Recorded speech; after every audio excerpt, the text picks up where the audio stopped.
There's the famous one, Katie Hopkins. Remember her? I do. Ratchet jaws, rent and mouth. I have been, I guess, disappeared by the BBC for 10 years. Like, even when they did a special on The Apprentice, you know, I'm eradicated from it. I've been erased. So it was a weird thing for me. It wasn't about the things that you said necessarily. It's the fact that you actually acknowledged I existed. Lord Sugar, the Apprentice boss, hasn't spoken in public about Katie Hopkins for many, many years.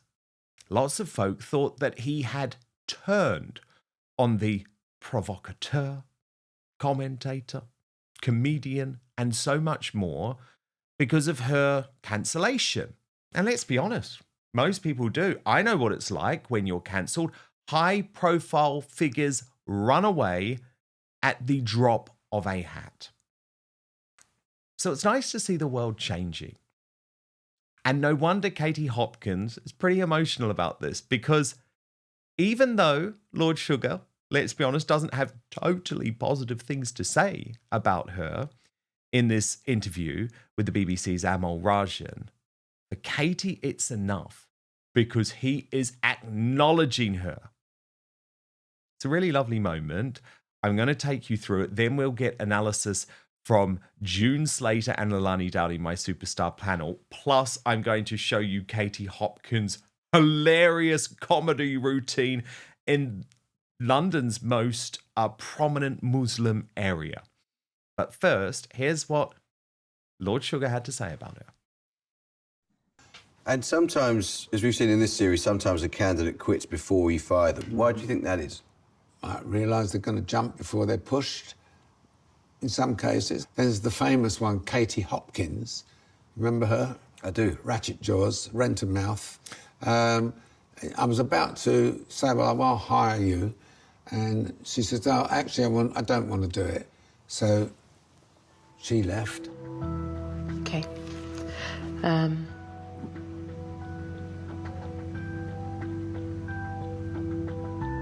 I think it's more important that I have the courtesy to get my plans in place first. And therefore, I suggest I stand down. You're about to hire her, right? Well, she was good. She was bloody good. She was the best. She was the best of that crew. No question of it. And that honesty meant a huge amount to Katie Hopkins, who responds to Lord Sugar publicly here for the first time. Watch. And thanks also to Lord Sugar. I meant to say this, if I may, just quickly, or go if you need to go.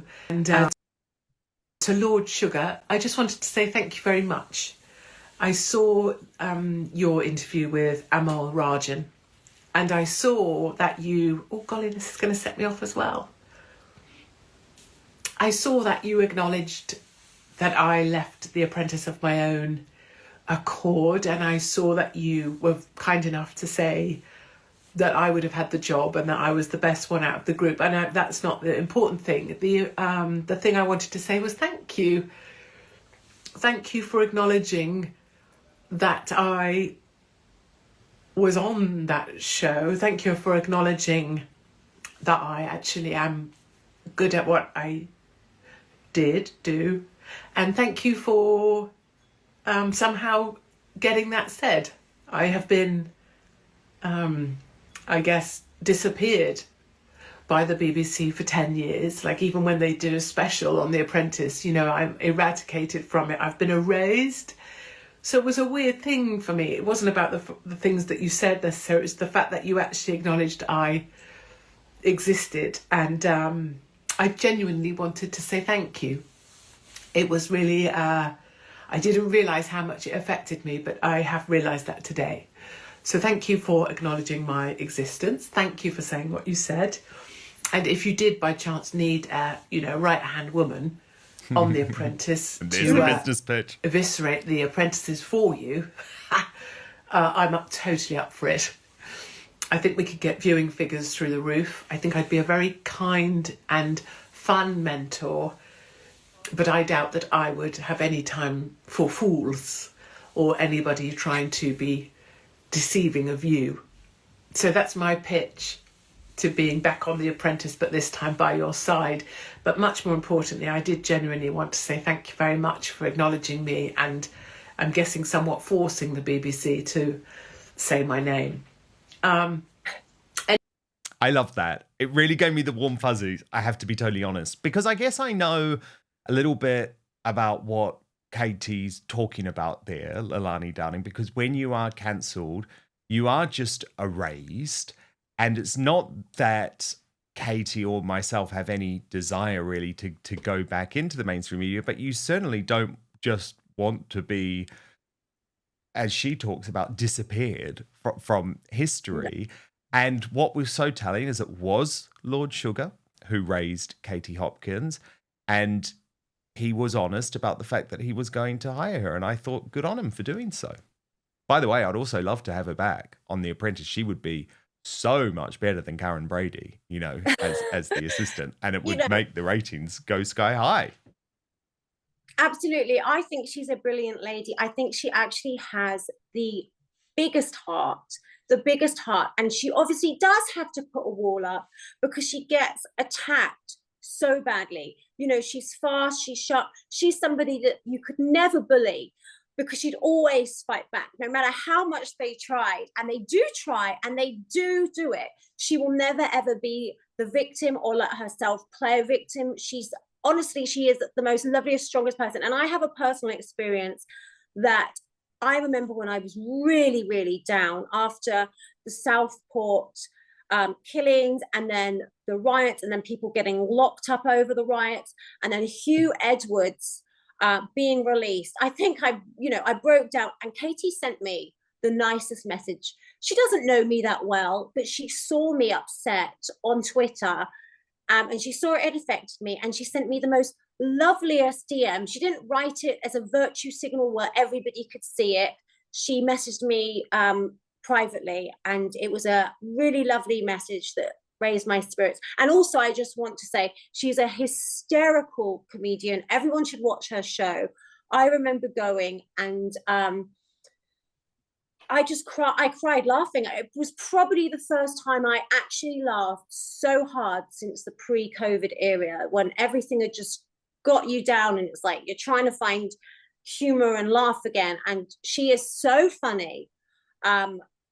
I was crying with laughter, and it's been a long time since that happened. But I don't think she knows that. But she did send me the most loveliest message. I think she's got a good heart, and she's a beautiful person. And I think that when she hears nice things like that and gets acknowledged after all the cancellation and the nastiness, I think something touches her, and that's why she gets so emotional, because she does have a really big warm heart in there. June Slater, do you think the tide is turning at all? But first, we've partnered with Gundry MD to share this information with you. Would you believe me if I told you inside your pantry right now is one of the healthiest foods on the planet? Yep, it's true. It's not some weird trendy superfood. Don't worry about that. You're actually probably used to cooking with it. But there are countless ways to use olive oil to help yourself look and feel younger. For example, olive oil is a natural way to help you achieve a more youthful appearance. Besides helping you look younger on the outside, it's also a fantastic tool for your insides as well. According to Dr. Stephen Gundry, a famous cardiothoracic surgeon, nutrition expert, and health advocate, you should get as much high-quality olive oil into your daily routine as possible. So that's whether it's taking a shot of it daily or keeping a bottle of it in your bathroom medicine cupboard. But what kind of olive oil is best for your health? Well, any olive oil can give you some benefits, but if you're looking to get the best results, it matters a lot which one you pick. The olive oil industry is huge. I mean, you can tell that by the number of olive oil brands you see at the grocery store, and you can bet they're not all made with the consumer in mind, and many brands may even cut corners one way or another to increase profits. When Dr. Gundry came to this realization, he was appalled. But some olive oils are so powerful, it may only take a few tablespoons a week to see these incredible health benefits. So how can you tell between an olive oil that can be a health booster and which one isn't up to par? In an effort to answer that question, Dr. Gundry has decided to take a stand and release his personal research and findings. This video has gone viral since its release, and it's important you see it so you can start benefiting immediately. You can watch the video right now at getolive1.com/outspoken or by clicking the link which is in the description box below. That's getolive1.com/outspoken, or just click on the link in the description box below. People who have taken his advice have shared their results, saying the olive oil they bought after learning his simple rules have helped change their lives. So make sure you go to getolive1.com/outspoken, or just click on the link in the description box below this video. But now, back to the show. I do, yeah. And I think Katie's living proof. I did a short video about Katie Hopkins because I was getting attacked by some lunatic on Twitter. So I took to my Twitter page. I said, what has Katie Hopkins actually ever done? Tell me what a crime is. Tell me the victims. Tell me where the injured lay, where the dead are. Tell me where the war was started. Tell me where the abuse. She's not done anything. They've decided, the blob, the media have decided to dump her. And this is a funny, big-hearted woman. And it's quite usual that somebody funny is usually quite sensitive as well. But she doesn't suffer fools. I think she's great. And I think there is a place for her back on TV, because what we've got on TV, there's a lot of boring people out there. And it's sad to think that Alan just mentioning her like that meant so much. But you've got to understand, this woman cannot send her children to school with her surname. She cannot have a British bank account. She cannot own a house. This is cancelled.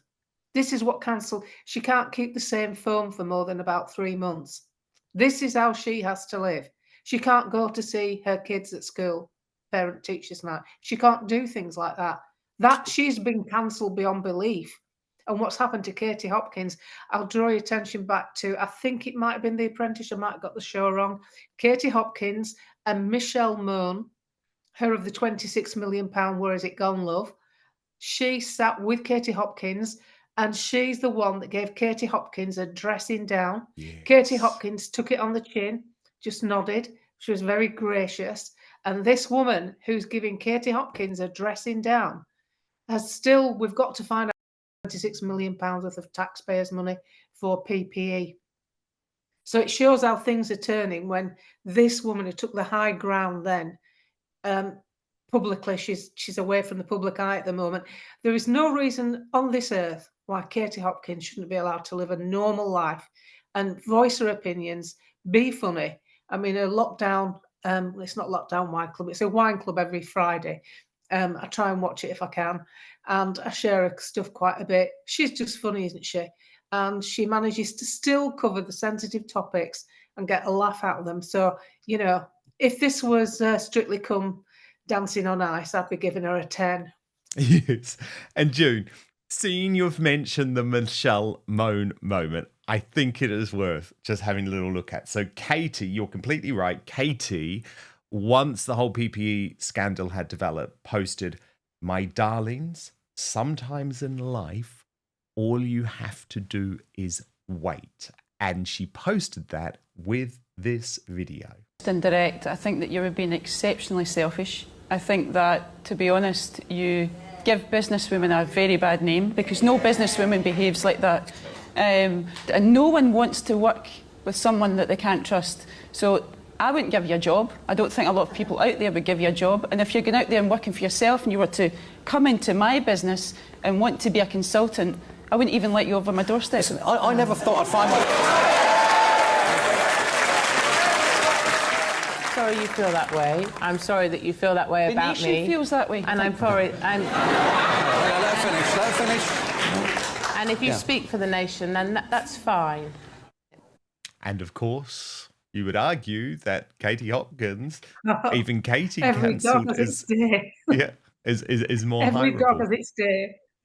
Indeed. No, look, I promise you, we've got to watch it. So Katie Hopkins was at Comedy Unleashed in the middle of Tower Hamlets, which is probably the most ethnically diverse part of all of the UK. I think if you're white there, you're probably in the minority. And so I guess people were thinking, is she going to hold back on her comedy? No. Watch this. I love being in Beffers, me. I fit right in. I like to think I blend. Yeah. 5'9", big nose, white as the driven snow, blonde hair, and a far-right Nazi. Fucking brilliant. Just me blending on in. Or as the Daily Mail calls me, the messiah of the far right. I walk around like that on purpose. Blending on in here in Tower Hamlets. No one notices, everyone else in their black clothes and just their eyeballs, and then there's me. Blending in. I'm like the snow leopard on the hills above Pakistan.